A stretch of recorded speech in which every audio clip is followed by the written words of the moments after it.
Hello and welcome to another exciting edition of the School Safety Free Period podcast. I'm Amanda Klinger. And I'm Dr. Amy Klinger. And we are with the Educators School Safety Network. We are a national nonprofit organization and we provide school safety training and resources and technical assistance to K-12 public and independent schools throughout the United States and Canada. Every once in a while, we try to be a little bit less academic and a little bit less serious because normally this work is very serious and it's grounded in evidence. And so we take it very seriously. But for this, our free period podcast, we're a little bit looser because sometimes the stuff's a little bit funnier and sometimes stuff is still serious. So what maybe you could say, do you have for us today more on the funny side or more on the serious side? Well, funny side is a relative term. It's easy when you are the external observer to go, you know what, this is pretty funny, but it's not funny. But yet it's, if you didn't laugh, you would cry sort of situation. And so when we talk about these things, we really talk about them with the idea of, is there a takeaway here that is more universal than, and I guess the unstated, which I will now state, is that clearly if you're in the middle of this It's not funny. thing, it is not funny and you're probably mad as all get out or upset or traumatized or whatever those things might be. So maybe we don't say that enough. So having said that, kind of our little bit of our common theme today is one that we do quite often, and that's about the whole idea of lapses in judgment. But today, the two examples I have are more of not necessarily lapses in judgment, but this belief that I know better than whoever, insert whether it's the principal or the policy or whatever, but this idea that I know better than somebody else. All right, doesn't bode well. Yeah. All right. So this one comes from actually from the fall. There was a accidental shooting at a football game. And there clearly is always the concern that we have about, and we've seen a number of trends of that. An accidental shooting. Well, I'm getting there. Okay. But there was a shooting at a football game, put it that way. Okay. And so that really is always a concern of ours of, the potential for violence at after hours activities when maybe we don't have as high of a level of supervision and things like that. And so the answer for many schools has been to sub that out or to bring in, security guards or people in the security industry, retired or after hour, whatever. Well, this particular event ended up that the guard who was hired was the one who shot the gun, and he shot himself. Ooh. So it was by accident. It was an accidental shooting, but kind of the rub or the thing that became sort of the controversy was he was not supposed to be armed. Oh. And so the idea was, well, I know better. And so I'm just going to, enhance my role by bringing this weapon to the football game. And so that kind of raises, a number of questions. But I guess for me, the takeaway here is we cannot always assume that we have given this task over to someone and therefore it's going to be fine. And therefore I don't have to concern myself with it anymore. And so I think it, speaks a little bit to that. And then a little bit to the problem of I've got a solution and I'm just going to implement it. And this solution was to bring a weapon. Well, I want to point something out. On one hand, it sounds like this person survived, right? It sounds like there were no one else was injured. It sounds like there were no fatalities. So yes, the weapon was in his waistband. It was not in a holster and did not have a safety. So when he tried to catch the gun as it slid out of his pants, he fired one round and then, of course, everybody and shot himself in the thigh. But everyone heard that and then scattered. And there was, that's what where I was getting to was on one hand, there's a part of you that thinks, well, this person accidentally shot himself. No one else was injured. There's no fatalities. So no harm, no foul, kind of, right? Except for the thigh. Well, right. But what you sort of indicated was at a football game in the United States in 2024, you hear a gunshot, people rightly presume the worst. So obviously there was much there were an incredible number of knock-on effects from this happening in terms of people thinking that there was a shooting event, people scattering. I mean, the potential for people to be injured injured or trampled in an event like that, and then even just the trauma of something Well, like but then and you run into the problem of, okay, so therefore this security guard is more trouble than the worst, so we're not going to have security at football games anymore. And so there's always that kind of push pull when we discuss these, is not to say, okay, so that's no longer a solution, but rather to say, just because you hired someone with security guard after their name doesn't necessarily mean that that became a great solution. It may be one element of a better solution. Yeah, I think it does speak to something that we talk about a fair bit, which is the none of these almost none of these solutions are consequence-free solutions because, this individual was a security guard, and the presumption would be that a sworn law enforcement officer has a higher level of training and capabilities and preparedness, but we know from past incidents that we've had sworn law enforcement officers Well, and accidentally particular discharge their firearms in school settings before. So in this particular case, he did not have a concealed carry permit. It had expired several years ago.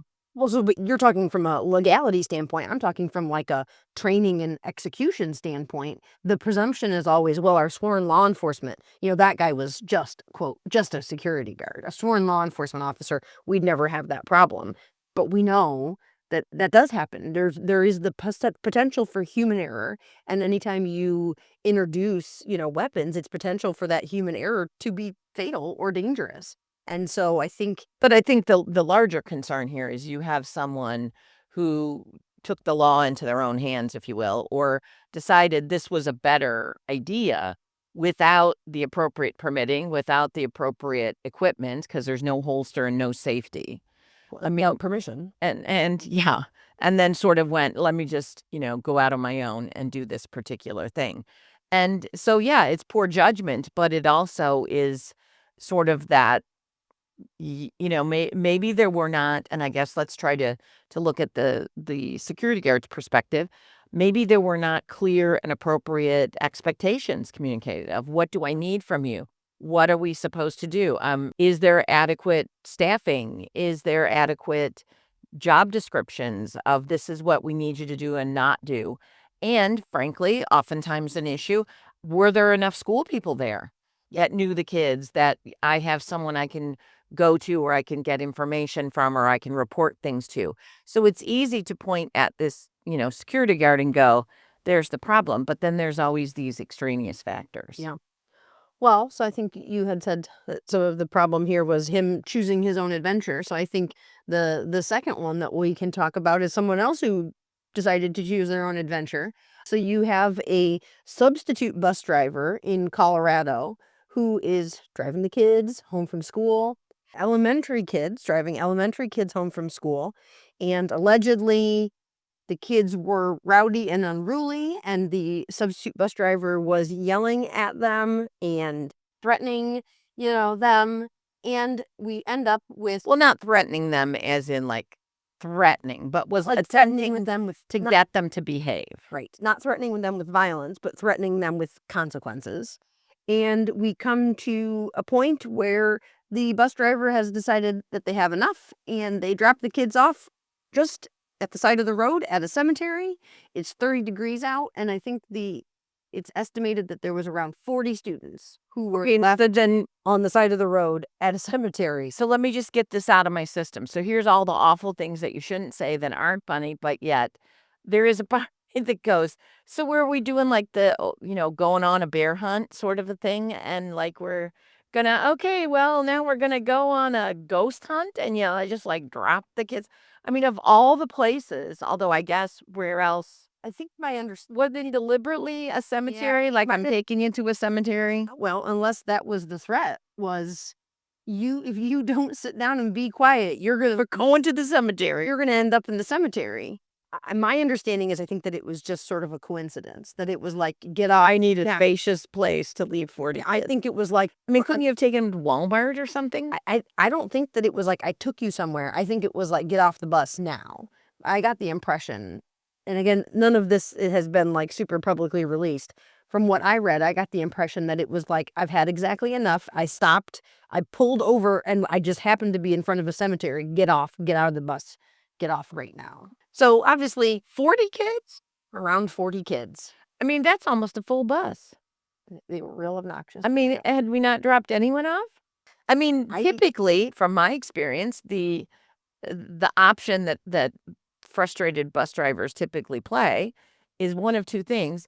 I'd bring the bus back to the school and go, take them, which maybe wasn't an option, or they pull over and go, I'm calling the police, and the police come to the bus and go, what do you want me to do? I mean, those are kind of the two that I have seen in the past. I have not personally, as a principal, ever experienced oh, your students are all at the cemetery if you're looking for them. Yeah. Well, so I guess what's the takeaway here? Because we talk a lot about concerns with poor judgment of all kinds of folks dealing with kids in schools, but we do tend to come across a good number of news stories of the what in the world moments involving bus drivers. So what's the takeaway there? Because I would don't assume, know I don't know what the takeaway is. well, I would assume that, like, if it's a contractor sort of situation, I don't know. But if the buses, It was listed as a substitute driver. So no, but I mean, if the buses belong to the school, Mhm. oftentimes they have technology that would allow them to track the buses and to know where the buses are. Because when the bus stops at the cemetery and then goes, I don't know, to a bar or back to the bus garage or somewhere, I would think you would have a blip that goes, hey, this bus is no longer on its route.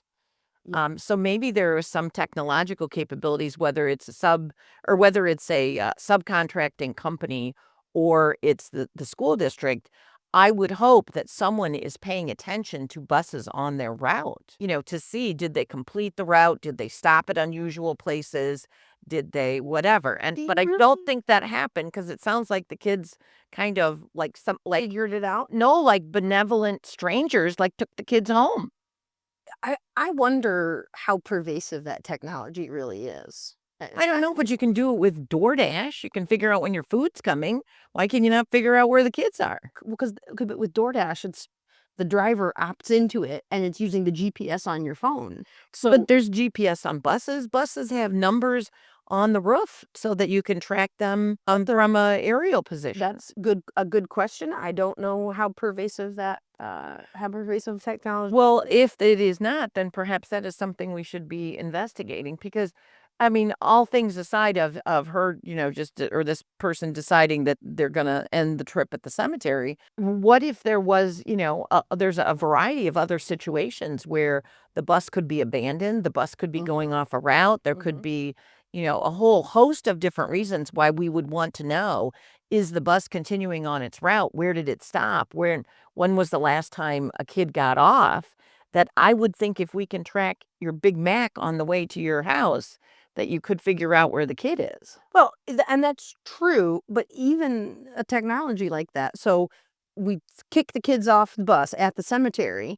We stopped at the cemetery. I mean, yeah, you would eventually get some sort of a notification that the bus was potentially off route if it went to like you said, to a bar or back to the bus garage, but you don't necessarily GPS isn't going to indicate to you, oh, and all the kids are at the cemetery. No, but at least you would say, so the last place that it did a traditional stop Sure. was this place. Because I think one of the issues that parents had was that nobody knew this had occurred.